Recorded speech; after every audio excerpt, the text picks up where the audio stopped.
Could you introduce yourself, please? Yeah, I'm Kennedy. I'm in the class of 2019. I'm majoring in math and women's studies, or SWAGs, sexuality, women's gender studies, however you want to call it. And from the Bay Area, and I'm moving to Chicago.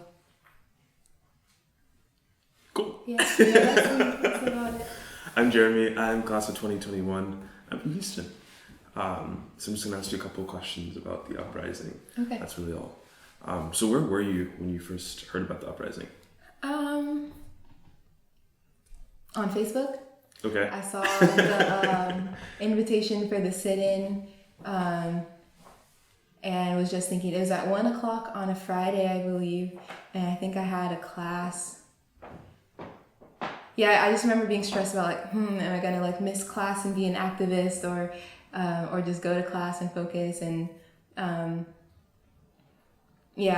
so I think I just first saw it on Facebook, and then I remember going and it becoming much bigger than, first it would just be we check in with people hey, are you going to this? And just especially first years gauging what is your campus involvement going to look like, and how active are you going to be, and how much do you care about what's going on, and how do you value it in comparison with your academics and social life and all that.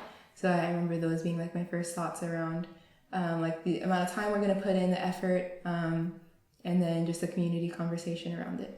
So you were a first year at the time of the uprising? Yeah, first fall. Mm-hmm. So what happened? Did you end up going? Yeah, so I went. I think I was a little late, and by the time I got there, maybe 10, 15 minutes late, and by the time I got there, the first floor was full of people. You can kind of barely enter the doors and just kind of crouch down. Had to be at least 100 people gathered around that front desk of Frost. Okay. To where you can kind of barely enter, just sit down, and then there are people speaking, just standing right in front of the Frost desk. And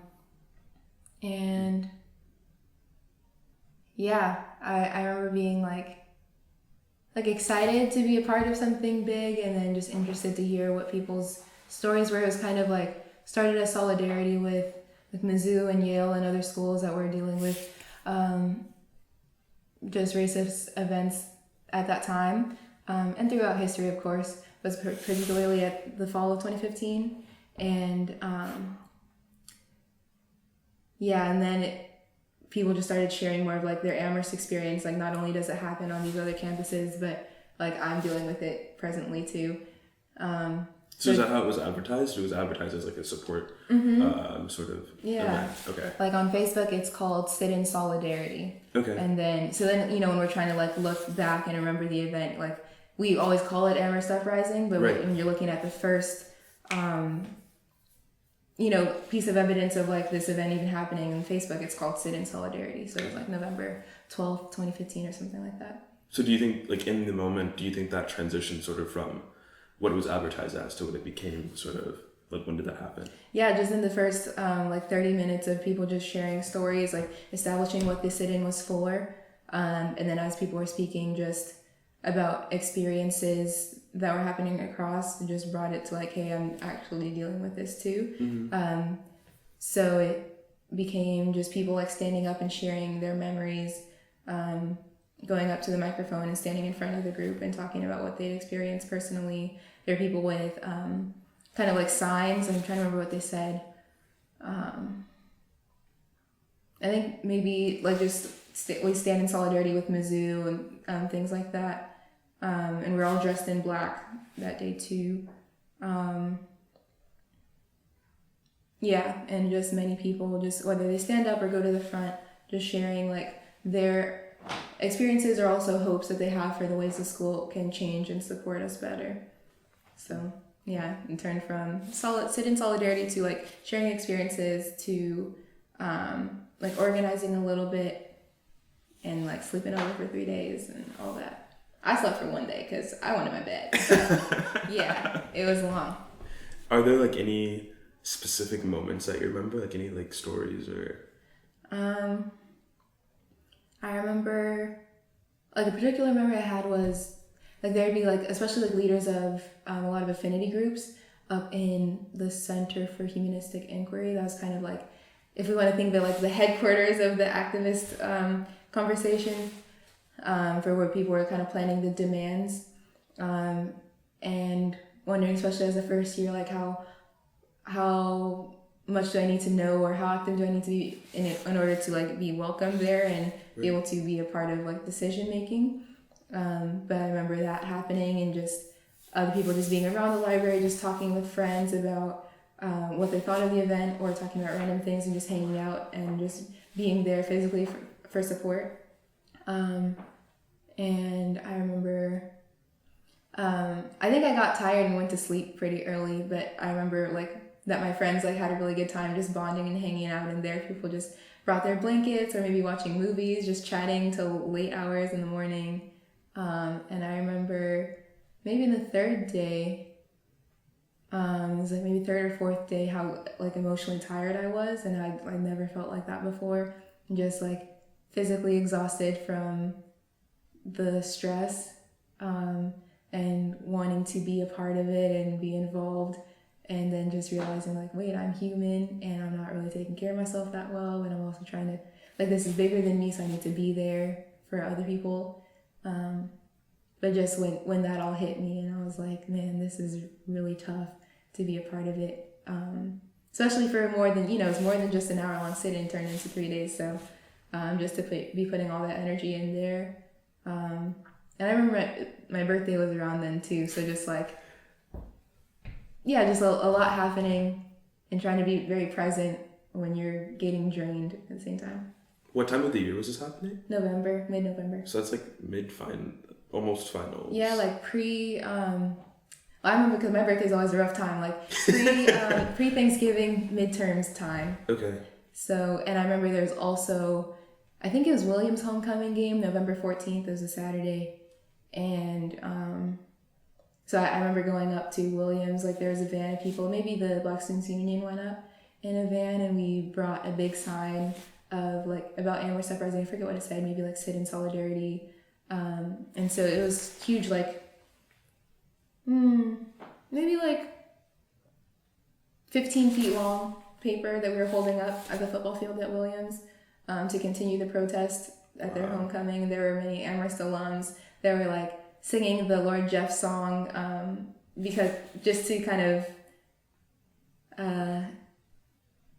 I guess challenge us and challenge what we were standing up for, especially because we were fighting the mascot. So yeah, that was happening through like their homecoming, the football game, interacting with alum. We were all students and stressed. Yeah. So what do you consider the sort of like you said you were fighting the mascot, like what do you consider that sort of like opposition conflict to be like representative of? Because I feel like from my understanding of it, at least, it wasn't like just about the mascot necessarily. Yeah, I think it's about how actively do people want to think about their complacency. Like alums have their, just like fun college memories tied to a song, and Jeffrey Amherst actions doesn't mean much to them, so they're like, this is like my college time, and how dare you take that away from me, versus people with like Native American ancestry thinking about their ancestors, people thinking about the broader values that the school represents if they're supporting this mascot or not actively like taking a stand against it. And then just seeing like how subtly can I still be racist? That's, yeah. Yeah, because you said values, and so I was thinking just sort of like my first thought when I think about Uprising, I think in many ways are like race issues. It's like you have the mascot and you're genocidal, and you have like just other problems with the college. And I just feel like one of the problems that just like as a student now, like is like the problem that like the college is having a really hard time like both defining and redefining its values.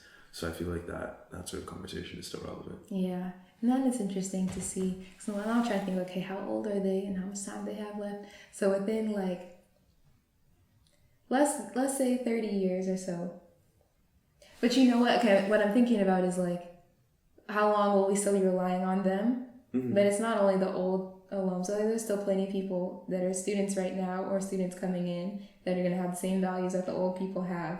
Right. So now I'm wondering, like, okay, would getting rid of them even change the struggles we're having with the values that the school presents?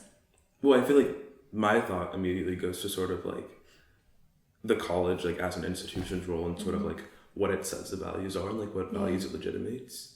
So like, what do you think the role of the uprising has necessarily like in sort of like going forward? Well, I think about like in the moment and going forward, like the role of the uprising was to try to get, or especially with the demands, to try to get the college to show their like active support of students of color, like to show that as a value, and then like either not accepting the demands or, you know, they had created the Office of Diversity and Inclusion,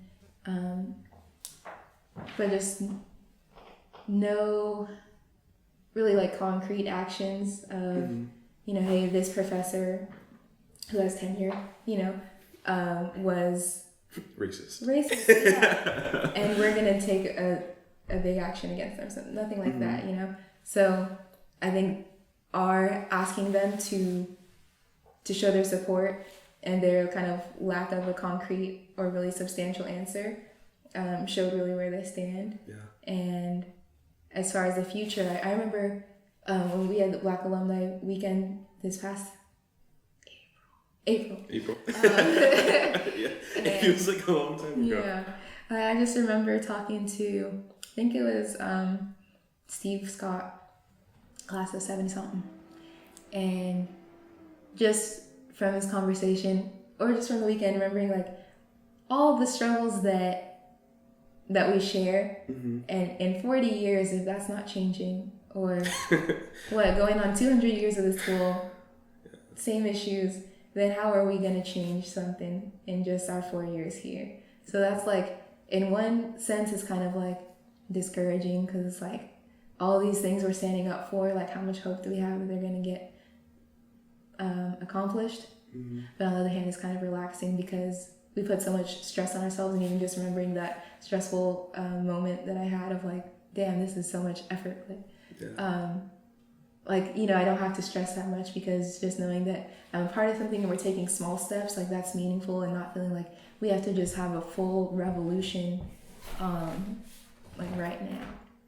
So yeah, that's where I feel like the future direction is, like just being able to pace ourselves and learn more about the school's tactics so we can better inform ourselves and prepare to like ask for the right things in the right way. Do you have any thoughts about, based off of your experience, about how to ask?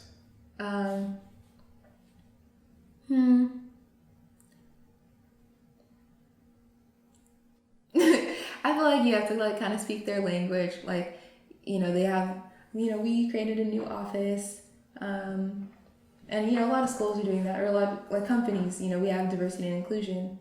Great. Because are you including people? Are you like supporting people, or are you just having an office? Right. The office is cute. I'm still struggling. Thanks. Right. Like, I guess maybe this is it's gonna come out a lot more dramatic than I mean it, but I guess maybe it's just as dramatic as I mean it as well. Maybe I'll figure out a way not to say it as dramatically. I'm just thinking about different methods of communication. So like one method of communication, like you said, like speaking the college's language would be sort of like, I feel like the form of like a letter, or like a proposal, or like saying like, these are like our thoughts, and like this is how we feel about this, like please do something about it. I feel like is one thing. I feel like another method of communication is something like the uprising. And what are your thoughts? I mean, I think having uprisings are useful to kind of like wake everyone up a little bit, especially people who may not have to think as much or as regularly about the struggles that a lot of students are having. So I think those are like useful periodically to bring everyone together and kind of like wake them up. But we still need to have like a constant form of participation in the efforts that the school is making because the uprising it can be like a lot of effort that we're just doing, but at the end of the day, it's about like what structural changes are happening.